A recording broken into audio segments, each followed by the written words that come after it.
In the dead of night, while most of the town of Villisca, Iowa, was fast asleep, a horrific tragedy unfolded that would haunt the town forever. 8 innocent lives were brutally taken, and to this day, no one knows who did it or why. But those who dare to enter the old house still hear the echoes of what happened that fateful night. This is the story of the Villisca Axe murders, a chilling mystery that continues to terrify generations. Will you be brave enough to uncover the truth? It was a peaceful evening in Villisca on June 9, 1912. The sun had just set, casting a soft glow over the quiet town in rural Iowa. Inside the Moore family home, Josiah and Sarah Moore, along with their 4 children, were preparing for bed. 2 young friends, Lena and Ina Stillinger, had come to spend the night. Nothing seemed out of the ordinary. The house was warm with the light of lamps, the laughter of children, and the simple joy of a family gathering. But that night, something sinister lurked in the shadows. The next morning, the house was eerily quiet. When the Moores' neighbor, Mary Peckham, arrived to check on them, she noticed the curtains were drawn, and no one answered the door. At first, she thought nothing of it, but as the day wore on, her concern grew. She alerted the local authorities, who arrived at the house and made a grim discovery. The front door was locked from the inside.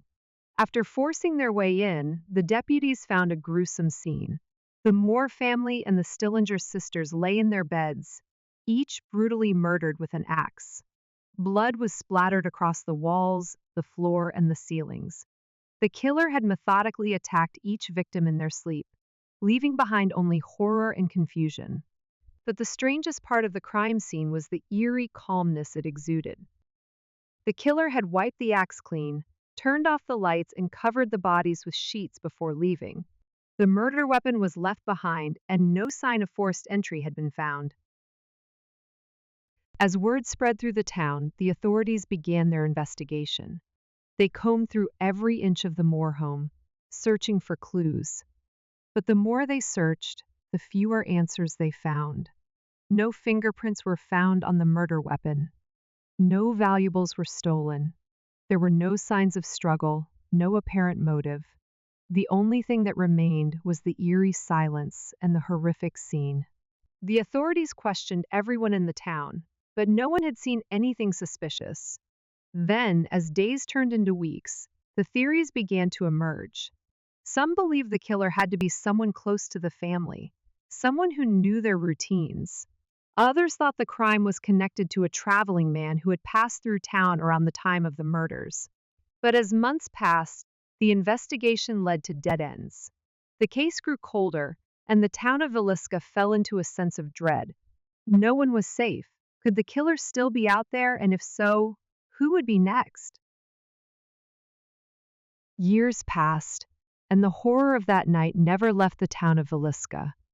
The Moore house, once a home full of life and laughter, became an empty shell, a haunting reminder of the brutality that occurred within its walls. Despite several attempts to uncover the truth, the mystery of the Villisca Axe murders remained unsolved. But then, something strange started to happen. Locals began reporting strange occurrences at the house. Late at night, they would hear footsteps inside the old house. Even though it was vacant, some said they saw shadowy figures moving through the windows, while others claimed to have heard children's laughter echoing from the darkened rooms. In the years that followed, paranormal investigators began to visit the house, drawn by the rumors of hauntings and the unresolved mystery. Each time they encountered inexplicable events, lights flickering, doors creaking open on their own, and a sense of coldness in the air.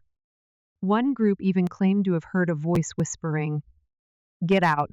The question lingered, was the house truly haunted by the spirits of the victims, or was something more sinister at play?